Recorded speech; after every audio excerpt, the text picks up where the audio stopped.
Our third excerpt is from Undercurrents by Gina Challen. Gina Challen is originally from London. She moved to West Sussex in 1979. Although originally a city girl, the farmsteads and woods of the downlands hold her heart. They are the inspiration for her writing, the landscape to which she knows she belongs.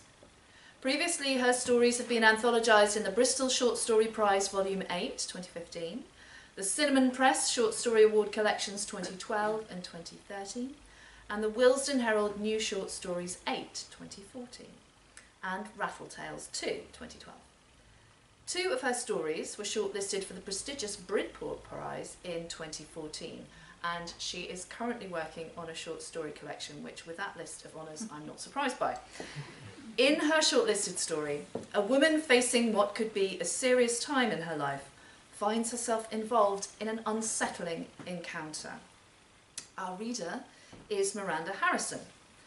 Miranda Harrison, she is an actor, voiceover artist and storyteller and a regular performer with Liars League, including performances at the National Gallery and the Literary Pub Crawl. Other spoken word credits include book reading and performance art events.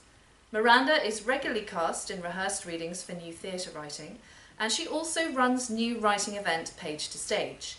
Stage credits range from the classics, for example, Romeo and Juliet, Blood Wedding, to contemporary, The Memory of Water and The Vagina Monologues. Voiceover work includes BBC Children in Need, online tutorials, and a best-selling English language teaching pack for Italian teenagers. And her website is Miranda Harrison Co.uk. Thanks, Miranda.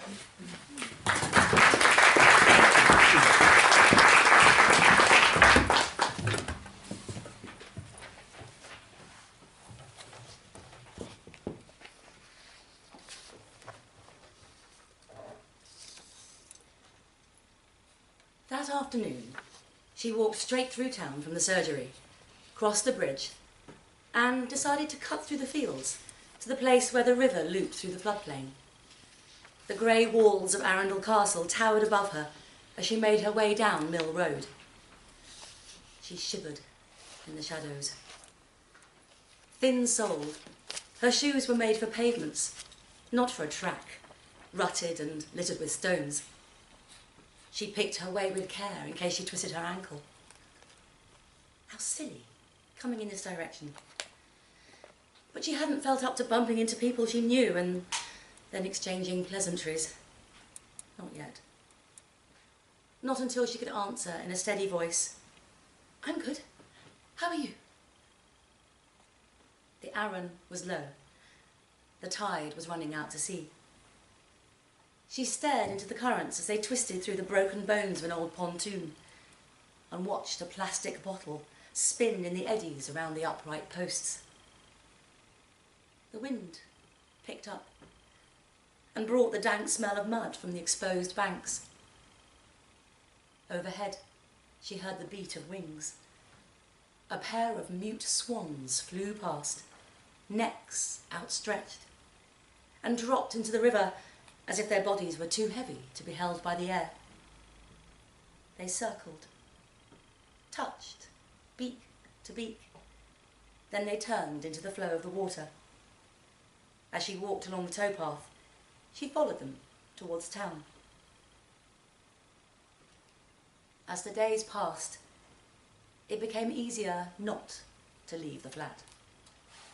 She stopped going to the gym, stopped her late-night swim sessions at the Lido, and her weekly drinks with the girls.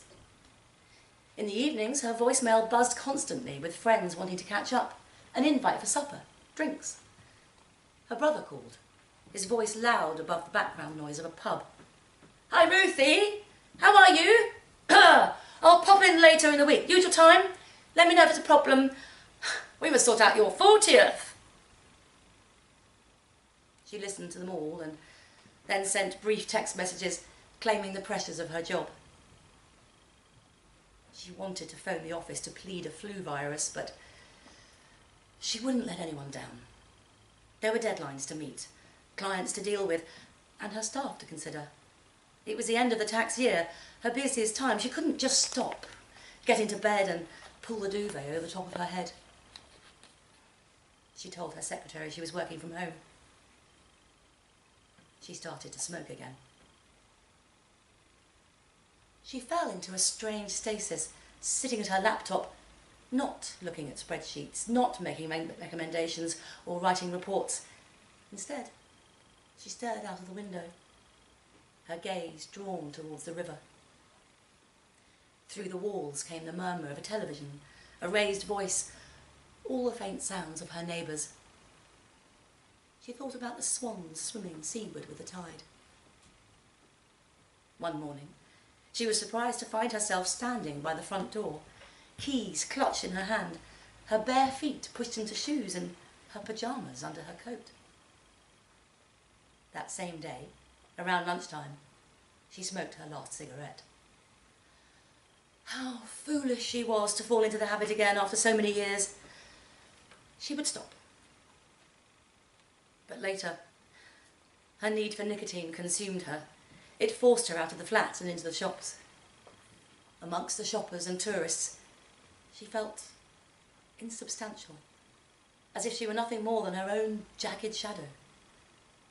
Once again, she fled the grey walls of the castle, passed over the bridge, down the steps onto the footpath, and hurried through the fields to the river, all the while hoping the swans would be there. "Excuse me, do you think you could help?" Startled, she swung round to face him. She hadn't been aware of him until he spoke, and now he was so close beside her she felt he'd been conjured from the ground. He was close enough for her to smell the woody spice of his aftershave. She stepped back. He was dressed in jeans and a dark-coloured top. My daughter's gone missing. Please, would you look at these photos? You might have seen her." She should speak, answer him, perhaps commiserate. But she couldn't find any words. Behind her, the embankment sloped into the water, and across the floodplain, the bulk of the castle was stark against the hillside. The man held a small rectangular photograph album, one photo per page, handbag size. She remembered her mother had one the same, and carried a much younger Ruth around, trapping her in perpetual childhood. He held the album against his chest and flipped it open. Its red edges were bold against his black sweatshirt. She looked at the photograph. A naked woman lay spread-eagled on a bed. A man knelt beside her, erect penis in his hand. The colours were clear and the detail was sharp. She could see the yellow shade on the lamp, could pick out the shine on the blue satin bedding. The pages turned. Picture replaced picture, replaced picture. In each one they were posed ready for sex, on the bed, on the floor, on a sofa, and grinning. They were grinning. They looked straight at the lens and grinned at the camera. Far off on the bypass, a car horn sounded. Her heart pounded. Her cheeks burnt. Breathe. She must breathe. She tried to swallow, but the back of her throat was dry. Shout! She should shout. Push past him and get away. The plastic sleeves covering the photos whispered against each other as he flicked through the album. It wasn't that time stood still, but she had become immobile within it. The day was stuck, like the stylus on an old record, and she was caught, waiting for someone to lift the needle. The pages stopped moving. He pushed his hand deep into his trouser pocket. She heard his quick, shallow breaths. She stared at the photograph he held out. The woman was alone, sitting on the edge of her bed, her breasts full and round, the nipples dark jewels against her pale skin. Ruth was captivated. The album closed with a snap, and he tucked it inside his jacket. She raised her head. He was smiling at her, his eyes kind. "Thank you for looking," he said. and he stepped down from the embankment and walked away along the footpath. When he was a dark, distant movement, she turned to follow the river.